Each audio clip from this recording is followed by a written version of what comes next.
सोलापूर लोकसभा मतदारसंघावर सत्ताधारी आणि विरोधकांनी लक्ष केंद्रित केलंय। सोमवारी सोलापुरात महायुती आणि महाविकास आघाडीच्या दोन मोठ्या सभा होणार आहेत आणि त्यावरून राम सातपुतेंनी काँग्रेसला डिवचण्याची संधी साधली।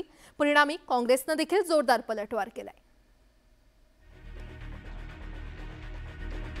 सोलापूर लोकसभा मतदारसंघात सोमवारी पंतप्रधान नरेंद्र मोदी यांची जाहीर सभा होते।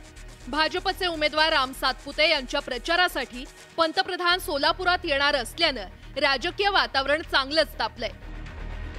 तर त्याच दिवशी शिवसेना ठाकरे गटाचे पक्षप्रमुख उद्धव ठाकरे यांची देखील सभा होणार आहे। काँग्रेसच्या उमेदवार प्रणिती शिंदे यांच्यासाठी सोमवारी सकाळी शरद पवार आणि उद्धव ठाकरे यांची एकत्रित सभा होणार आहे।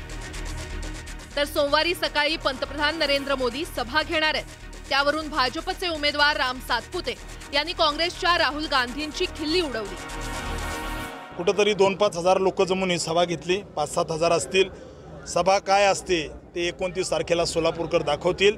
80,000 खुर्च्या आणि लाखापेक्षा जास्त संख्येची भव्य सभा मोदीजींची होम मैदानावर होते।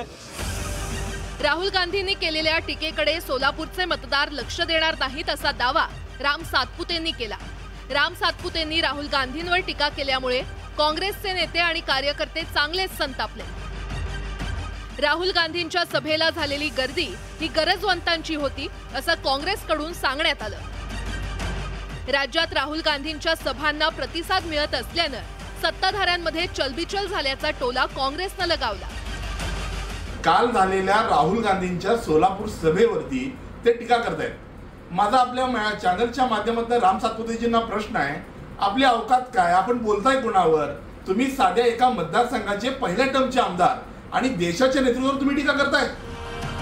भाजपचे उमेदवार राम सातपुते हे विद्यमान आमदार आहेत, तर काँग्रेसच्या उमेदवार प्रणिती शिंदे याही विद्यमान आमदार आहेत। दोन्ही पक्षांचे उमेदवार विद्यमान आमदार असल्याने सोलापूरमधील लढत चांगलीच रंगतदार होत चालली आहे।